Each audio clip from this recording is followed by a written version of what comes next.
My name is Alex Russell. I will be presenting with Daniel Simar, and we will be presenting our systematic review of individualized positive and expiratory pressure and postoperative pulmonary complications.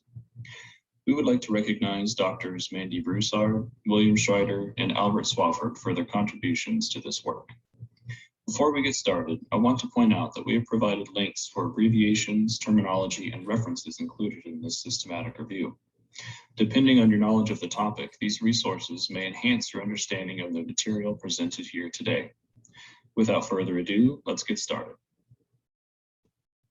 While cardiac complications have earned a well-deserved focus in a vast array of studies, postoperative pulmonary complications occur just as commonly as cardiac complications, cost more, and are associated with the longest length of hospital stay. Laparoscopic surgery has been established as the gold standard versus open surgery for many common procedures. Additionally, robotic laparoscopic surgery presents specific ventilatory challenges related to abdominal insufflation, patient positioning, and patient body habitus. Traditional ventilatory strategies comprised of high tidal volumes with low or no PEEP have been demonstrated to result in increased atelectasis, surfactant depletion, inflammation, edema, and fibrotic formations.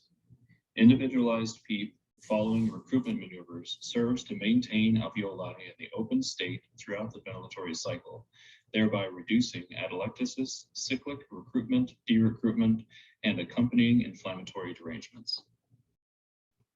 Emergence of the open lung concept followed Lachman's observation that the opening of atelectatic areas may require airway pressures up to 140 centimeters of water.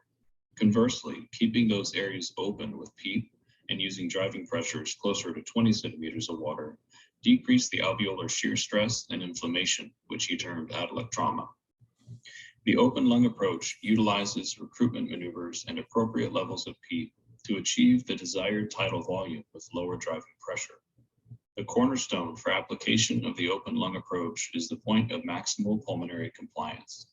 Combining PEEP and driving pressures lower than those achieving maximal pulmonary compliance result in atelectasis, while pressures higher than this risk alveolar overdistension, so-called volutrauma.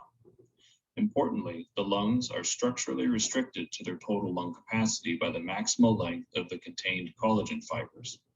Overdistension of alveoli or volutrauma results in microfracturing of the extracellular matrix and inflammation. This risk of overdistension precludes the use of large tidal volumes, especially without appropriate application of recruitment maneuvers, as atelectatic areas would remain closed while open areas become overinflated. The cornerstone for application of the open lung approach is the point of maximal pulmonary compliance. Static compliance, or C-stat, is measured while there is no airflow, as the name suggests, providing a realistic measurement of overall pulmonary compliance. C-stat may be calculated during standard pressure-controlled ventilation using the formula shown. Dynamic compliance is measured during active ventilation and is therefore susceptible to being skewed by restrictive airway pathology in addition to chest wall resistance, particularly at higher respiratory rates.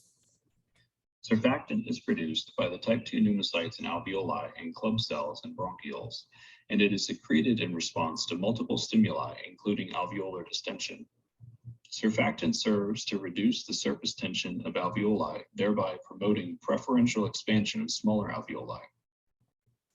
When alveoli collapse, the surface area available for surfactant is reduced.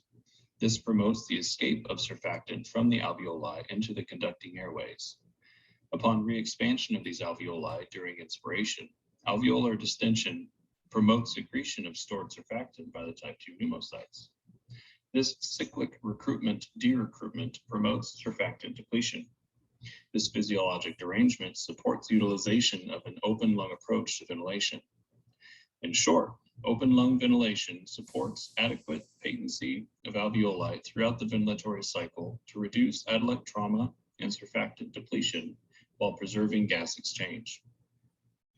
An important drawback of this ventilation technique is the occasional compromise of hemodynamic stability, as rising intrathoracic pressures may impede venous return, increase pulmonary capillary pressures and dead space ventilation, and lead to hemodynamic instability. Traditional ventilatory strategies have been shown to promote surfactant depletion, adduct trauma, and fibrotic formations.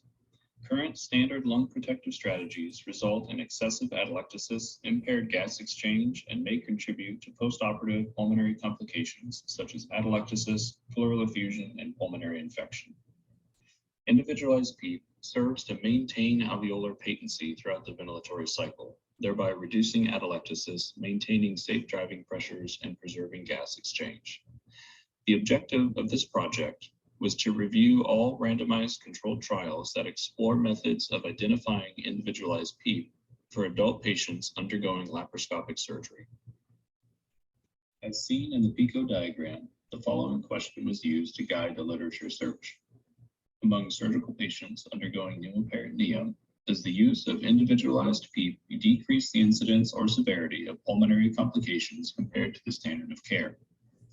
The population for this review is adult surgical patients undergoing pneumoperitoneum for either laparoscopic or robotic surgery.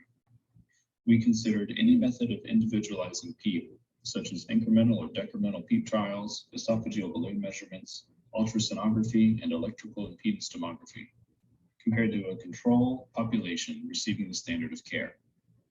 Further, as there are several diagnostic methods for identifying lung field ventilation, atelectasis, and intrathoracic pressure, we considered any method to measure these intraoperative variables.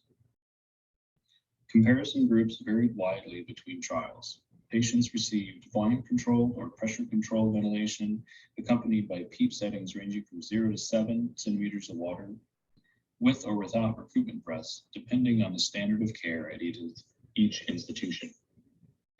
We considered a myriad of postoperative outcomes over varying timeframes and did not exclude studies based on which postoperative outcomes were measured or how they were measured. Examples of outcomes include inflammatory biomarkers, atelectasis, measured by various means, pneumonia, and hypoxemia. We included randomized controlled trials where the population was male or female, who were either obese or non-obese, and where the surgical approach was either laparoscopic or robotic. Patient positioning was not restricted. Preoperative risk stratification for pulmonary complications, such as the ARISCAT score, was not required. A systematic search of Medline Complete, ProQuest, the Cochrane Library, CINAHL, Science Direct, and the Joanna Briggs Evidence-Based Practice Database was completed for a total of 670 articles to be screened. Search expanders included all publications, apply related words, apply equivalent subjects, and search within the full text of the articles. Search limiters included English language only and restricted the time frame from January 2011 to September 2021. Literature was evaluated for applicability to the PICO question of interest in 2 phases. The first phase, comprising of 122 records, was completed by reviewing the title and abstract information for each article. It was determined that 10 articles met preliminary inclusion criteria. The second phase consisted of individual reading and appraisal of articles in their entirety by the 2 researchers. Finally, 6 articles were included in the systematic review after critical appraisal using the Joanna Briggs Institute checklists and assessment for applicability to the PICO question. Among the studies meeting inclusion criteria, 3 methods of PEEP individualization were used: electrical impedance tomography, maximum compliance, and lung ultrasound. Electrical impedance tomography, or EIT, attempts to find the ideal PEEP for an open lung approach through the use of a device placed on the chest called an electrical impedance tomograph. Gearbach and colleagues compared this method to a standard PEEP of 5 and found improved PaO2 to FiO2 ratios, end expiratory lung volume, and driving pressures. The mean IPEEP was found to be 14.7 with a standard deviation of 3.3. Nestler and colleagues compared EIT to a standard PEEP of 5 among obese subjects and found improved PaO2 to FiO2 ratios, end expiratory lung volume, and driving pressures as well. The mean IPEEP in this population was found to be 18.5 with a standard deviation of 4.6. Perriera and colleagues compared EIT to a standard PEEP of 4, found improved PaO2 to FiO2 ratios, driving pressures, and rates of pulmonary collapse on CT scan. Mean IPEEP was found to be 13.5 with a standard deviation of 1.6. Maximal compliance methods of PEEP individualization titrate PEEP to a corresponding maximal static compliance in pressure control modes or dynamic compliance in volume control modes. Liu and colleagues utilized maximal static compliance to individualize PEEP and tidal volumes of 7 milliliters per kilogram ideal body weight. These results were compared to a control group receiving 0 PEEP and tidal volumes of 9 milliliters per kilogram ideal body weight. Among the IPEEP group, improved PaO2 to FiO2 ratios and rates of post-op atelectasis were identified. Yoon and colleagues utilized maximal dynamic compliance to individualize PEEP compared to a standard PEEP of 7, the highest of all the other control groups. Improved rates of intraoperative atelectasis were noted at the expense of higher rates of crystalloid and vasopressor use. This indicated an increased rate of hemodynamic instability among the IPEEP group. Mean IPEEP was found to be 14.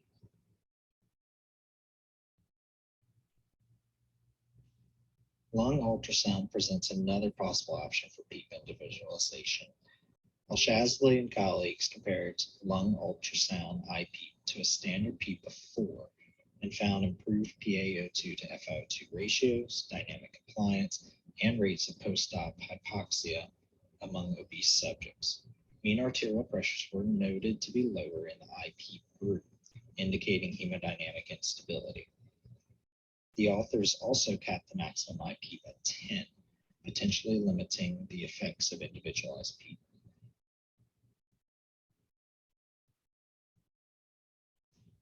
Individualized PEEP presents promising techniques to improve intraoperative respiratory indices. Multiple methods are available. Electrical impedance tomography is limited by its lack of widespread availability, while maximal compliance methods can be used anywhere a properly calibrated anesthesia machine is available. This method of individualization is by far the most accessible of the three. Lung ultrasound methods require the availability of both a point-of-care ultrasound and a provider proficient in lung ultrasound interpretation.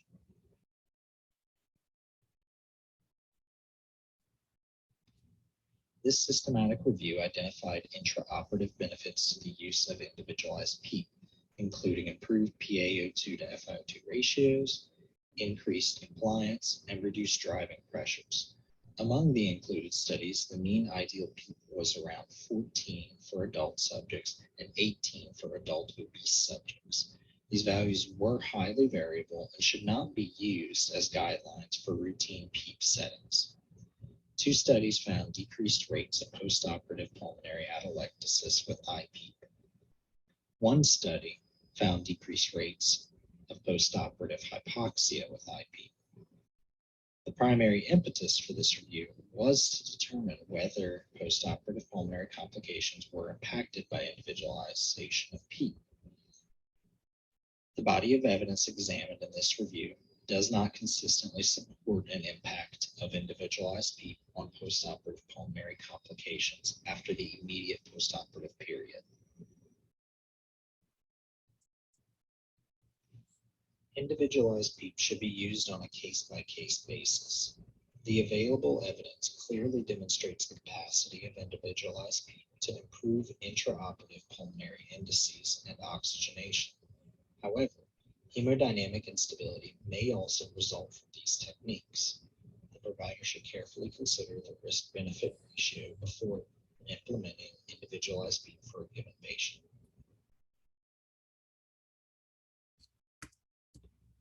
The included studies were limited by sample size, a lack of blinding of investigators, and the exclusion of esophageal manometry studies. Overall, a total of 297 participants were included in these studies. Larger studies would be of benefit to improve the power of future research and permit the detection of significant differences in outcomes, such as post-op pulmonary complications.